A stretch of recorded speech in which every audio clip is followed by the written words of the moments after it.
The James River doesn't give up what it takes. It moves slow, thick, and brown through Isle of Wight County, Virginia, pressing against the marshy edges of Ragged Island like it has somewhere better to be. On a September morning in 1987, a man walking the shoreline stopped. There were two people down near the water. They weren't moving. They weren't sleeping either. David Knobling was 20 years old. Robin Edwards was 14. They had met through mutual friends only weeks before, a brand new connection where every drive together felt like it meant something. David had a car. He had a job. He was the kind of young man who felt older to a girl Robin's age, and that 6-year gap, between 20 and 14, sat at the uncomfortable center of everything investigators would later try to understand about that night. On the evening of September 19, 1987, David and Robin were seen together. By the following morning, they were found dead on the banks of the James River. Investigators called it an execution, a clinical word for a terrifyingly calculated act. The position of the bodies proved they were shot exactly where they lay, meaning whoever did this had either followed them to Ragged Island or was already waiting when they arrived. No shell casings were recovered at the scene, pointing toward a revolver rather than a semi-automatic. The weapon was never found.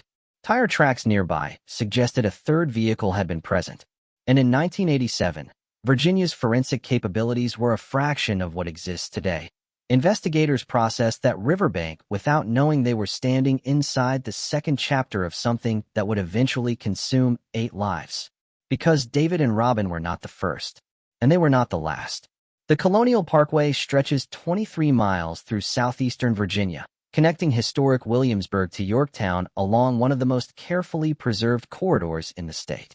The National Park Service maintains it. Tourists photograph it. Families drive it on weekends without a second thought.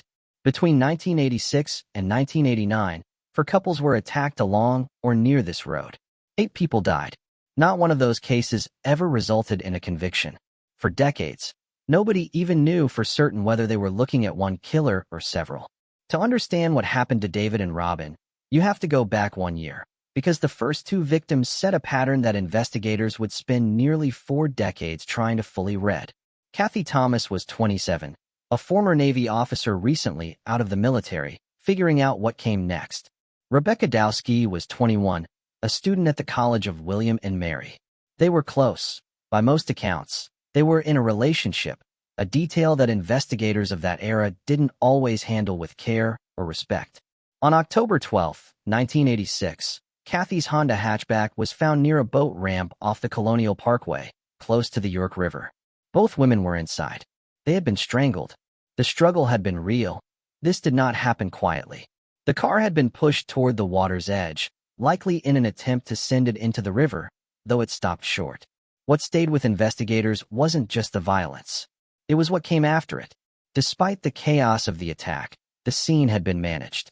The killer had remained long enough to attempt concealment, to move the vehicle, to compose what could be composed. That kind of behavior, committing a brutal act and then shifting into deliberate, controlled cleanup, points toward someone who doesn't panic under pressure. Someone practiced at managing themselves in extreme situations. At the time, there was nothing else to compare it to. 11 months later, David and Robin were found at Ragged Island. Different county, different weapon, different victim profile. On paper, little obvious reason to connect these 2 cases. But investigators who looked at both noticed what the surface differences concealed. Remote location, reachable by car. Victims who showed no sign of panicked flight before the fatal moment. A controlled, organized aftermath. A perpetrator who arrived, carried out what they came to do, and left without obvious forensic traces. When the FBI eventually took coordinating responsibility across these cases, they concluded those consistencies were not coincidental. 7 months after David and Robin, in April 1988, another couple went for a drive on the Colonial Parkway and didn't come back. Cassandra Haley was 18. Richard Call was 20. People who knew them described a straightforward, happy relationship. Not complicated, not dramatic. Just 2 young people who had found something good together. On the evening of April 9, 1988, Richard's car was found parked on the parkway near Williamsburg. Both doors were open, engine still running. Richard's wallet on the seat. Cassandra's purse right there beside it. Neither of them had grabbed anything before getting out of the vehicle, which means whatever made them exit happened fast, or felt safe enough that taking their belongings seemed unnecessary. Their remains weren't found for months. When they were finally discovered, the condition made determining precise cause of death impossible. What could be established was that they had died shortly after disappearing, and that they had been moved to where they were found. Someone had taken deliberate steps to hide them. Someone had thought ahead about what a search would look like and planned against it. The running engine, the open doors, the wallets and purses left behind like they were just stepping out for a moment. This scene looked different from the others, but carried the same internal logic. The victims had complied. They had stepped out of the car without fighting, without running. Something, or someone, had given them a reason to cooperate. And that question kept surfacing across every single one of these cases. Why did they comply? What did they see that made them think it was safe to get out of the car? The fourth case arrived in September 1989, 2 years after David and Robin, and 3 years after Kathy and Rebecca. David Lauer was 18. Daniel Lauer was 21. Brothers, not a couple, which initially complicated the question of whether their disappearance belonged to the same series. They went out together on the evening of September 5, 1989. Their car, a gold Chevrolet Celebrity, was discovered abandoned at a rest stop just off the Colonial Parkway in New Kent County. The Lauer brothers got into their car one evening, leaving only that gold Chevrolet sitting empty at a rest stop while they vanished into the dark. Their remains were found 6 weeks later by loggers in a dense, wooded area near the highway. Of all 8 victims across these 4 cases, the disappearance of the Lauer brothers sparked the most immediate, confusing panic, leaving their families suspended in an agonizing void for weeks before the woods finally gave up the truth. 8 lives taken across 4 crime scenes, and the behavioral thread running through all of them pointed towards someone who knew these roads, knew these waterways, and knew how to approach strangers in isolated places without immediately reading as a threat.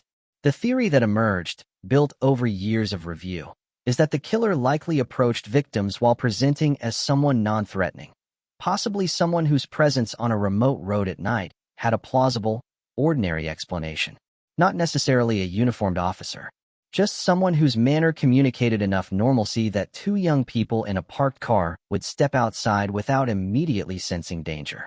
Someone comfortable in the dark, on the water, in the kind of places that most people avoid after sundown. That description fit Alan Wade Wilmer Sr. in ways that investigators could not have fully appreciated until the technology to prove it finally existed. Wilmer was not a police officer. He was a commercial fisherman and tree cutter from the region, a man who ran a boat called the Denny Lynn and spent decades working along the waterways and remote stretches of southeastern Virginia. People who knew him locally described him as ordinary, not someone who stood out, not someone who seemed like a threat. He knew these waters. He knew these roads. He understood which areas went quiet after dark and when nobody would be coming. For most of the decades following the Colonial Parkway murders, Wilmer's name appeared nowhere in the public record connected to these cases. He was not chased by investigators across 30 years. He was not a known suspect in news coverage or public discussion. He lived his life in the same region where 8 people had died. He went back to being just another neighbor, a man people waved to, a guy nobody ever had a reason to suspect. He died in 2020. The breakthrough came after his death, and when it arrived with the kind of finality that the families had been waiting decades for, and the kind of cruelty that cold cases specialize in, which is giving you the answer just too late for it to change anything. In January 2024, the FBI and Virginia State Police held a joint announcement. Forensic genealogy, the same methodology that identified the Golden State Killer by tracing crime scene DNA through public family databases and mapping family trees until a single name emerged, had pointed directly at Alan Wade Wilmer Sr. He was not identified as a suspect under active investigation. He was identified as the man investigators now believe carried out all 4 Colonial Parkway attacks. All 8 deaths. One fisherman from Virginia who had been dead for 4 years before anyone said his name in connection with these crimes. The announcement did not close these cases in any legal sense. Wilmer cannot be charged. He cannot stand trial. There will be no conviction, no sentencing, no moment in a courtroom where the families of these 8 young people get to watch someone answer for what was done to them. That possibility died in 2020 along with the man himself. Whatever Wilmer knew, whatever he thought about in the years that followed those nights on the Parkway, Whatever ran through his mind when news coverage of the unsolved Colonial Parkway cases appeared on television, none of that can be reached anymore. The families of those 8 people had been waiting since the late 1980s. Some waited their entire adult lives. Robin Edwards' family lost a 14-year-old girl in the fall of 1987 and lived 37 years without an official answer. David Knobling's family refused to let that waiting become silence. They showed up. They talked to journalists. They contacted investigators year after year. They did what families in unsolved cases almost always end up doing, becoming the primary force that keeps a file from going permanently cold, because the alternative to sustained pressure is a case that quietly stops being anyone's priority, and these families had decided that was not acceptable. They wanted people to remember who David actually was. Not a case number. Not one name in a pattern. A 20-year-old from Suffolk, Virginia, who had a car and a job and a whole life that someone ended on a riverbank on a September night. Robin Edwards was 14. She left her house without telling her family where she was going, the way teenagers do, the way nobody thinks twice about until something goes wrong. She never came back. Kathy Thomas and Rebecca Dowski were 2 young women whose relationship was handled carelessly by the public record for years, reduced to a footnote or treated as something requiring explanation rather than simple acknowledgement. They deserved better than that then. They still do. Cassandra Haley and Richard Call stepped out of a running car and were never seen alive again. The Lauer brothers got into their car one evening, leaving only a gold Chevrolet sitting empty at a rest stop while they vanished into the dark. And Alan Wade Wilmer Sr. went home after each of those nights and continued living. For decades, Ragged Island is still there. Marshland and wetland grass and the slow movement of the James River, birds in the reeds in the early morning, the smell of brackish water that doesn't register what year it is or what happened on that bank in 1987. It's not a dramatic place. It doesn't announce itself as somewhere significant. It's exactly the kind of quiet, accessible location that someone who knew this region well would choose, and exactly the kind of place 2 young people would drive to at night feeling completely safe. They weren't safe, and the man responsible lived 33 more years before anyone said his name out loud. David was 20. Robin was 14. And while the James River continues to move past Ragged Island, the families are left holding on to a name, but never the verdict that should have come with it.